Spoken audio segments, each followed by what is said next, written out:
Awami League, BNP, জাতীয় party, এই তিনটি দল 54 বছরের মধ্যে ক্ষমতায় ছিল। 54 বছরের মধ্যে ক্ষমতা ছিল 45 বছর। তো 45 বছরে এরা জাতির জন্য কি সংস্কার করছে, কি দিয়েছে, এটা এই দেশের প্রত্যেকটা কৃষক, শ্রমিক এবং মধ্যবয়সী, অল্প বয়সী এবং বুড়ো আমরা প্রত্যেকেই জানি যে আমাদের রাজনৈতিক দলেরা কি করেন, কি বলেন, কি করবেন।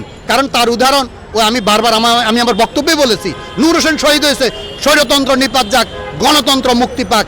কিন্তু গণতন্ত্র কি আদৌ কি এদেশে মুক্তি পেয়েছে? যদি এদেশে গণতন্ত্র মুক্তি পেত তাহলে 24 আগস্ট গণ অভ্যুত্থান হতো না। স্বৈরতন্ত্র সে 90 সালে যদি প্রিন্ট এবং ইলেকট্রনিক মিডিয়া এবং সোশ্যাল মিডিয়া এত সোচ্চার ছিল না। আজকে সোশ্যাল মিডিয়ার কল্যাণে এদেশের মানুষ অত্যন্ত সচেতন হয়েছে।